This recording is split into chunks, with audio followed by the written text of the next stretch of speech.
Good morning, folks. How you doing today? Actually recording this video the morning of December 25th. Yes, recording this Christmas morning, 7 a.m. or so. And I'm doing this because I wanted to have some cool original content for Christmas afternoon.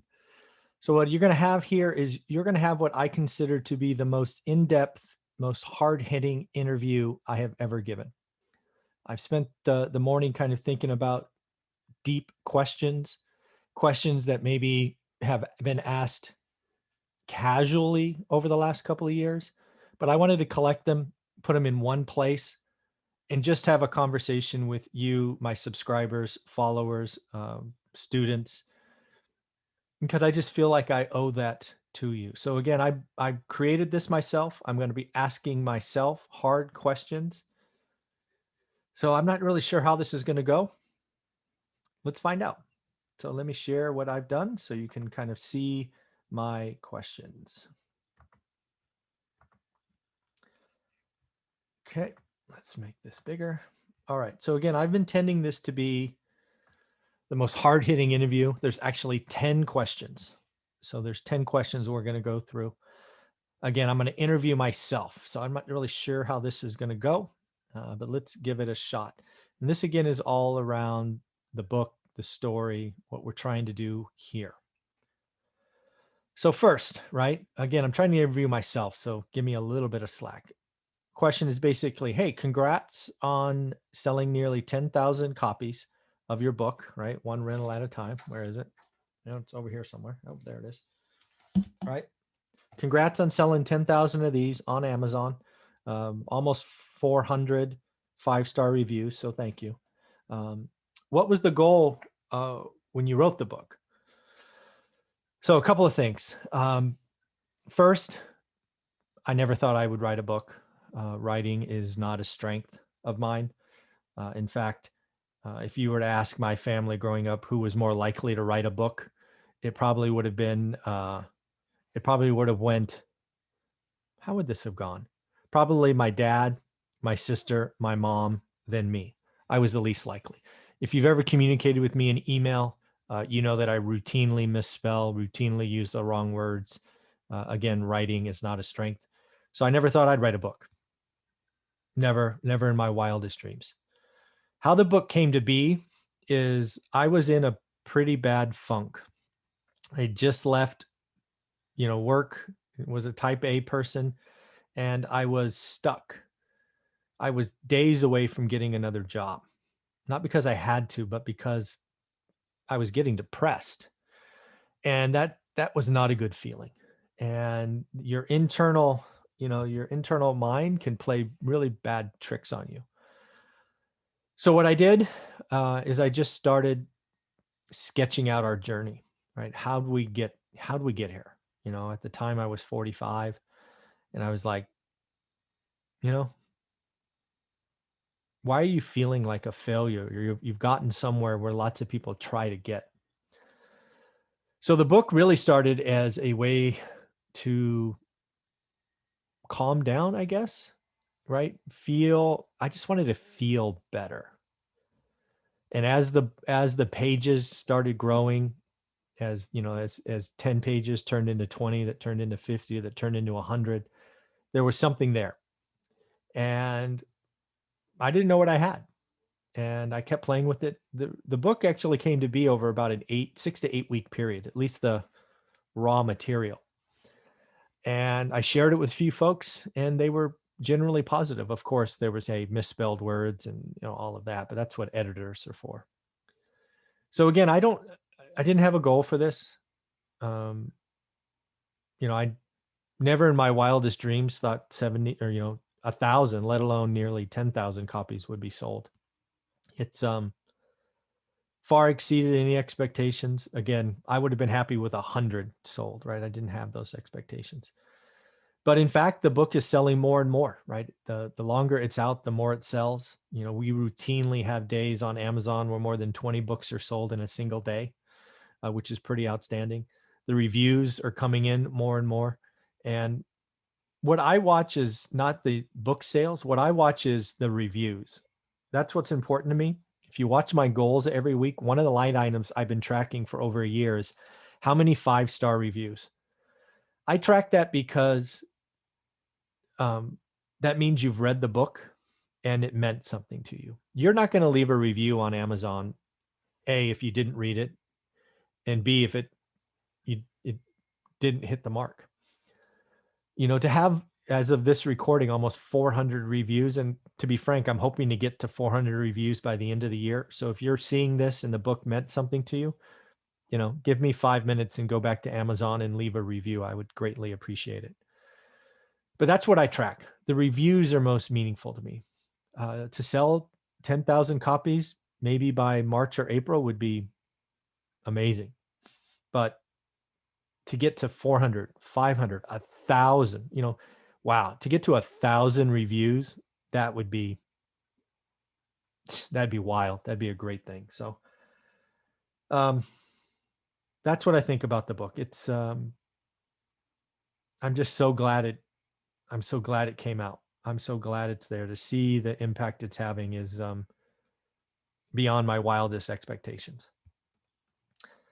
Why create so much original content every single day?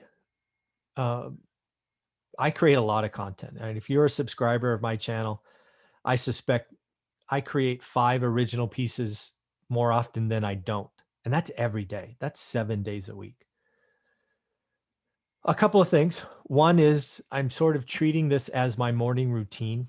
Most of my creation is done by 9 a.m., regardless of when they post. Most of my stuff's done by 9. I get most of my day with Olivia, which is cool.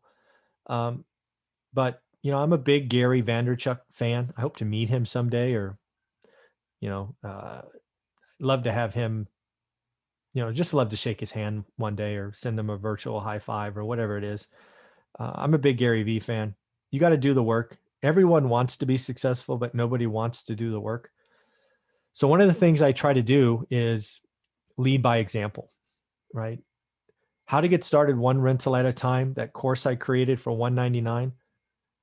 It is who I am. It starts with do the work. You need to learn your market. You need to focus. You need to cut out the clutter. 10 to 20 minutes a day. Sorry, that's what happens when you do these things live. But you need to do the work. And I try to lead by example. I think if I show you the creation of content every day, that I'm doing the work, and maybe by example, it shows you what I mean. You need to do the work.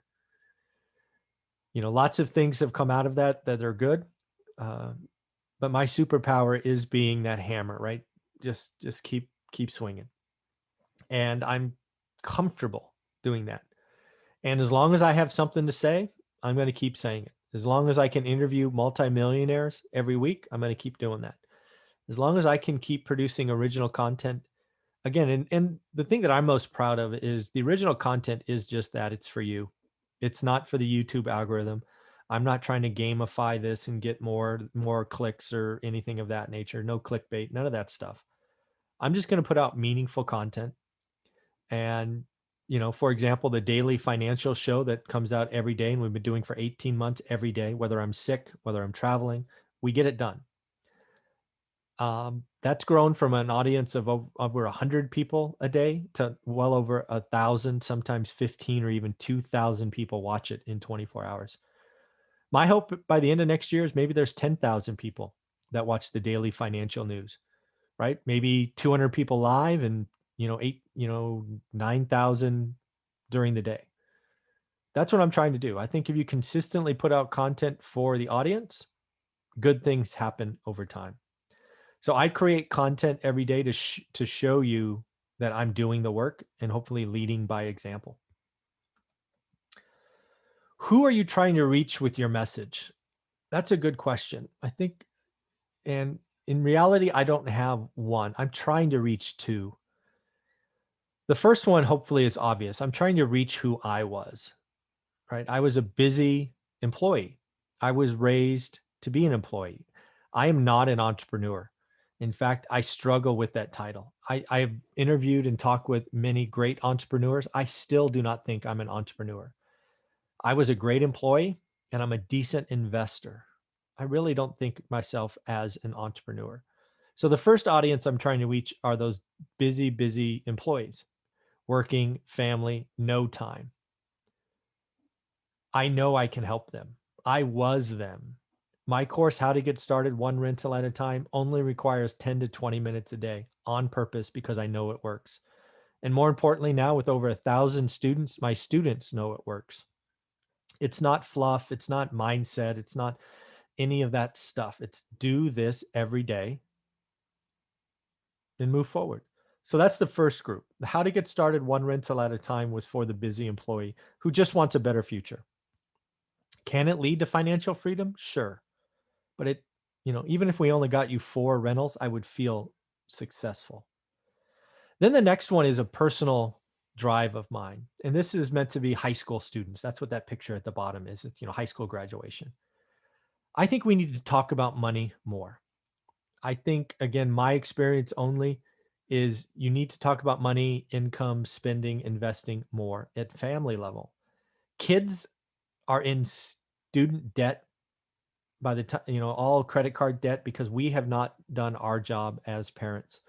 We have not had the discussions, even if they're painful. Hey, honey, we can't buy this because we have no money. Hey, honey, did you know our rent or our mortgage is this? Hey, honey, did you know that, hey, you want this $100 dress or a pair of shoes? That means mom and dad need to work 5 hours or 50 hours or whatever. I'm trying to help families talk about money. I don't think we do that. I think financial freedom starts by having money conversations. So those are the 2 people I'm trying to talk to. They are really different messages, but that's what I'm trying to do. What's the biggest misconception about your or my success? First off, if you want to piss me off, call me lucky. That word is a trigger for me. I don't hear it a lot, but boy, when somebody walks up to me, maybe after a real estate meeting and says, hey, you got lucky or something like that, I can't control it. I get instantly mad. There's nothing about our journey in this book that's luck. We did the work every day. We kept moving forward every day. We picked up the pieces when something is wrong. We kept moving forward. There's nothing about our journey that was lucky. Was timing good? Did we make some great decisions? Yes, but they were informed and they were risky. But we made them and we just kept moving forward. Not lucky. Hard work, consistent work. And then the second is time.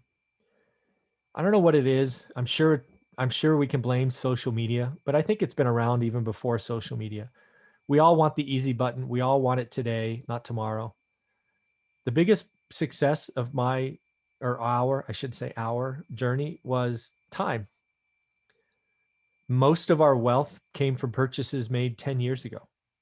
And just time came by and inflation and appreciation and mortgage pay down and rent increases.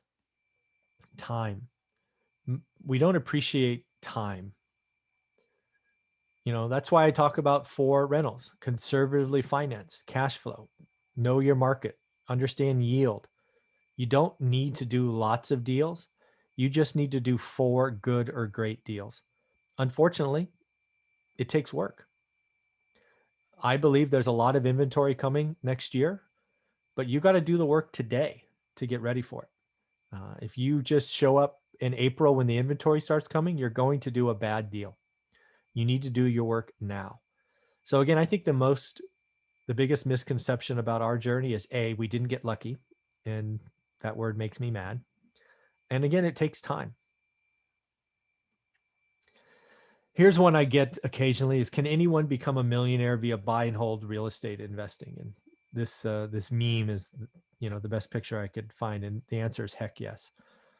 One of the things I knew very early on this channel is I wanted to interview lots of different people who have done it over time. So we have interviewed ex-cons. We've just added a 9th grade dropout to the journey. We have other high school dropouts. We have people starting in their 50s. We have business owners, all kinds of stuff. And the reason I wanted to do that because I wanted to remove excuses. If you watch our interviews and you can relate to the guest, your excuse is gone. I think if one other person did it from your situation, you can do it too. That's the beauty of the economy, the beauty of what we have here is if someone else did it, so can you. So yeah, I want to be very clear. I believe everyone who does one rental at a time can become a millionaire with consistent execution and time. You're not going to be a millionaire tomorrow. You're not going to be a millionaire next year. But if you conservatively finance fixed rate debt, cash flow properties, you will be a millionaire eventually. So what's next? As I get ready to move into next year, how to get started one rental at a time is wildly successful. I will be adding a raising private money section to that course. If you buy the course now, you get that for free. I'm not going to charge you for it. There's a chance I raise the price when I add it as I'm getting contributors to it. But the big thing for me now is I'm creating another course to talk about money, to have those family discussions, to convert price to time, to understand what I call freedom dollars, to understand your financial health. These are all things I'm trying to encourage people to use so they can talk amongst their family. That's a big deal for me. This might be what I'm best known for in a decade, is helping families talk about money. I'm not sure yet. It does feel like that. But that's where a lot of my focus is going. And I'm trying to get that done by the end of the year, but I keep tweaking and adding. So we'll see. That's still my goal, is to release it on January 1st, but we'll see. I don't think it should be awkward to talk about money in your family. I think we should encourage it. I think we should welcome it. I think we should know the impact that that has. So what do I struggle with? I've mentioned this a couple of times in interviews. I don't know how to dream big, right? If you look at the thing on the screen, I know how to take action, right? I've already called that my superpower. I know how to set goals like every 90 days. I have weekly goals. If you watch this channel, every Sunday I post them. But what I struggle with, and it eats at me sometimes, is how to dream big. I'm not comfortable there, right? Because all the dream big things to me, when I translate them, they convert to money, and that's not what I want. For example, dream big, sell 100,000 books. Well, that equates to royalties. That doesn't feel right. Go from 1,000 students to 10,000 students. So maybe I don't know. I just struggle with that. And the other dream big is, hey, you want a flashy car, a flashy house, a flashy vacation. That's not who I am. So I certainly struggle with this. The biggest thing I can think of, again, it's on my goals, is impact. And I don't know how to do that. I don't know how to dream big with impact. The best I could do is qualitative, right? Number of 5-star reviews. That's impact. That's why I talk about it every week. Number of students doing deals, impact. So I do struggle with this. I think about this probably weekly. I see people that I respect and know online talking about dream big and do all those things. I am not good at that. I can take a goal, I can break it down, I can do the work. I live on this screen at set goals, take action. I suck at dream big. I'm not comfortable there. Dream big to me is, oh, look at me. It's just how I translate it. It just feels uncomfortable. I don't know why. I don't know. Maybe I'm not giving myself permission to do it. I really don't know. I realize that dreaming big is a weakness of mine. And Maybe that's something I tackle next year. I don't know, but I'm not good at dreaming big. That's for sure. What are you most proud of with the message? There's lots of things I'm proud of, but what am I most proud of? It's funny. I don't know that this would not have been my answer 30 days ago. 30 days ago, my answer would have been my course, How to Get Started One Rental at a Time, because as the momentum builds and to see more and more students to get over 1,000, just amazing. But now, asking me that today, it's the community we're building. I really do believe by being consistent, no clickbait, just direct, quick, done. The community that we're building on my private Facebook group. So if you buy the course, and you want to, right? I realize that not everybody's on Facebook, but if you're on Facebook, we have a private Facebook group called One Rental at a Time Works. So if you buy the course, you can get in that group. I only allow my paying students in that course. It's that community that's being developed is amazing. And I didn't know what I was creating when that private group was created. I'm a huge fan of private groups. You can control who's in it. I deny people every day because if you're not my student, you're not getting in. We are all positive. We're all helping each other. The thing I'm most proud of now is students are helping other students. I would say, the first couple of months, I was probably 80% contributing. Now I'm probably 10 or 20%, and that's only going down. There are now posts that go out that I don't get to, and there's already 10, 12, 15 responses. It's awesome.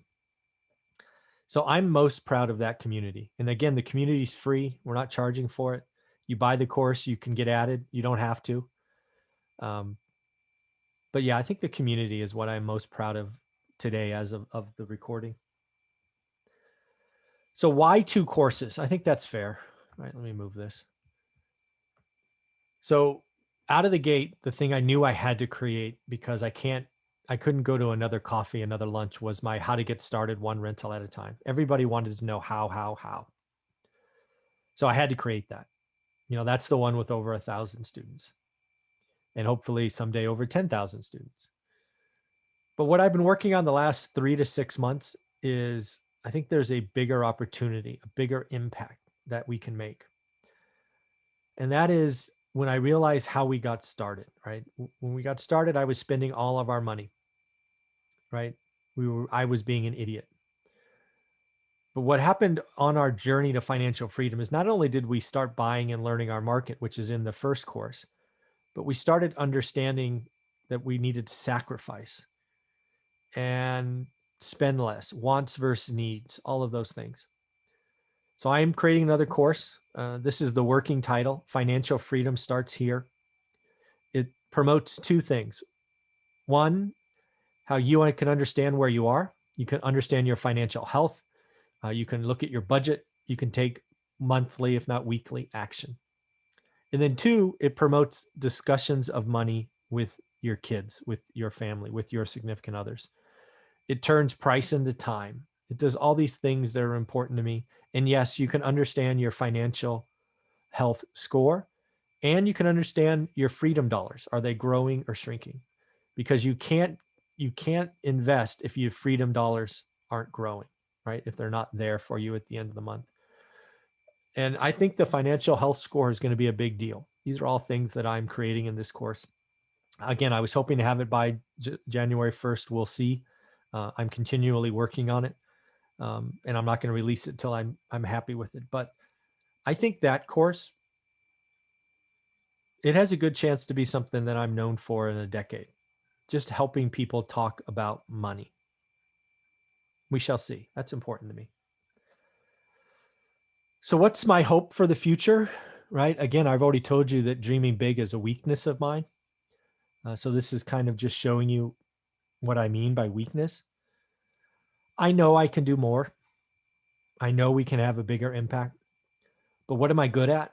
I'm good at making daily positive impacts, leading the way, leading by example. I don't know where this goes. Right now, just looking at the growth of this YouTube channel, it really can accelerate. But I have no experience with that. I don't know where this goes. I'm just going to keep leaning forward.